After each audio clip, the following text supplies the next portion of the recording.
Yo, je Sushi. Aujourd'hui, on va parler de mes 3 coups de cœur de cet hiver. Allez, go. どこから寂しさを運んできたの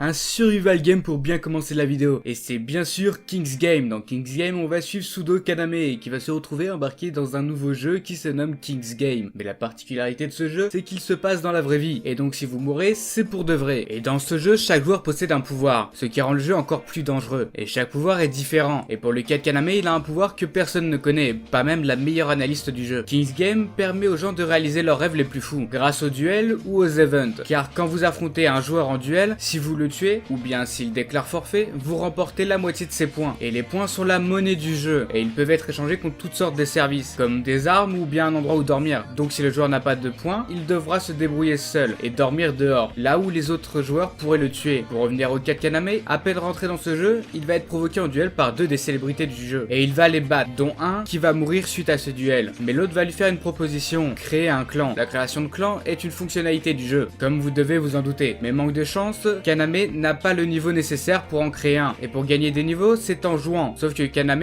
ne veut pas participer à ce jeu. Mais le point le plus important dans King's Game, c'est quand on rentre dans le jeu, on ne peut en sortir qu'en mourant.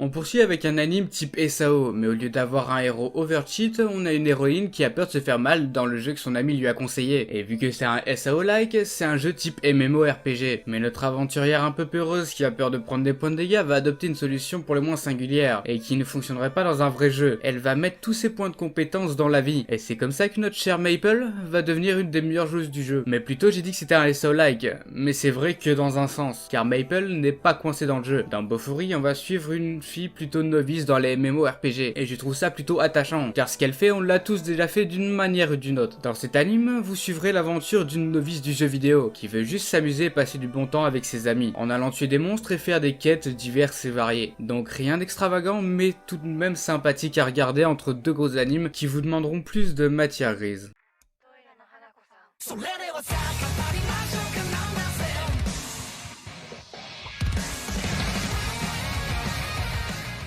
Et le dernier anime, un anime tout mignon qui me fait beaucoup penser à Made in Abyss avec ses dessins magnifiques et enfantins. Mais pour l'instant, je ne sais pas vraiment si Jibaku Shunen Hanako-kun aura le même contraste entre son histoire et ses dessins que Made in Abyss, mais ça commence bien. Nene Yashiro est dans une école où différents esprits y vivent, et l'un d'entre eux, Hanako, a la réputation d'exaucer les vœux. Mais en échange, il vous demandera une chose d'une valeur équivalente à votre souhait. Mais Nene n'a pas un vœu ordinaire à soumettre à Hanako. En effet, elle est tombée amoureuse du plus beau garçon de son école, et elle aimerait que ce soit réciproque. Mais malgré les avertissements de Hanako sur le fait qu'un vœu comme celui-ci coûtera très cher, Nene s'en contrefiche, car elle veut juste que quelqu'un l'aime. Car oui, en vérité, Nene n'est pas spécialement amoureuse de ce garçon, et malgré les multiples tentatives de Hanako pour éviter à Nene de payer quelque chose qui pourrait détruire sa vie, il lui propose plusieurs solutions, comme un bouquin de drague, mais rien ne fonctionne. Alors Nene insiste pour que Hanako fasse tomber amoureuse ce jeune homme, mais tout ne va pas se passer comme prévu, et Nene va se rendre compte que pactiser avec un esprit, c'est peut-être trop dangereux. Ça faisait longtemps que je vous avais pas présenté d'anime, et si vous en voulez plus, alors vous devriez liker, commenter et partager. C'était Sly, et moi je vous dis sayonara les sushis.「